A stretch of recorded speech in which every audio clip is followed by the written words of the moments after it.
Okay, good morning everyone. So kami ang group 1. So ang topic is cultural and management practices of selected aquaculture species.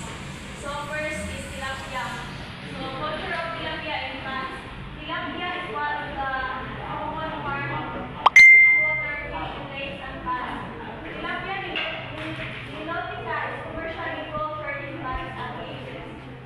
Throughout the Philippines, it is to be the cheapest source of protein for Filipinos. It has been a specimen of scientific endeavors such as the sixth reversal of tilapia by Dr. Rafael III.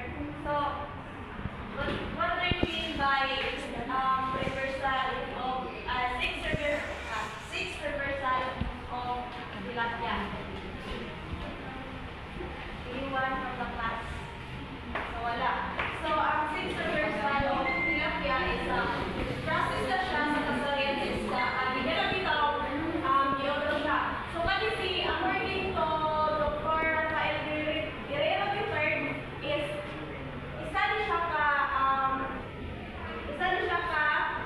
eksperto sa aquaculture na diri sa Pilipinas na discover niya ang pamagi sa para utuhon ang kanang sex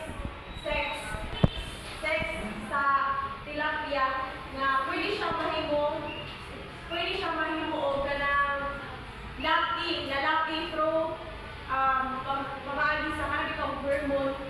So mo si Rafael Guerrero III. Kung saan din siya ang experto sa aquaculture sa Pilipinas.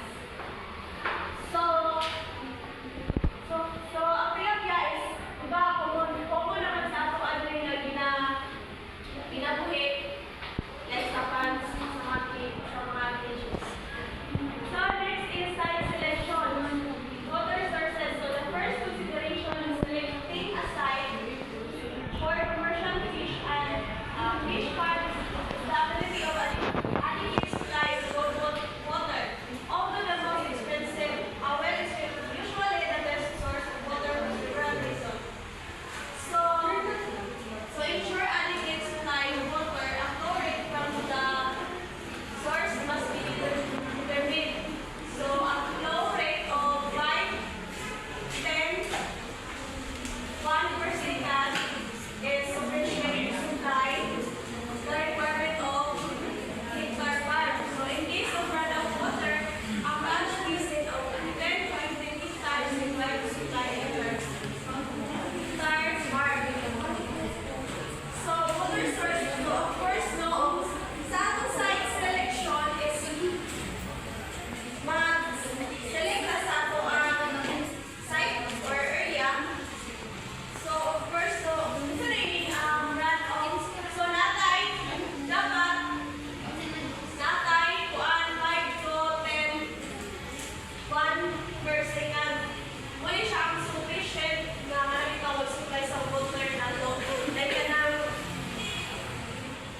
sa maraming pagdaloy sa tubig, like dili lang po siya inyo na grabe kita puso, hindi po siya inyo na grabe kililay. Okay, para sakto lang dito siya. Muli siya ang sufficient niya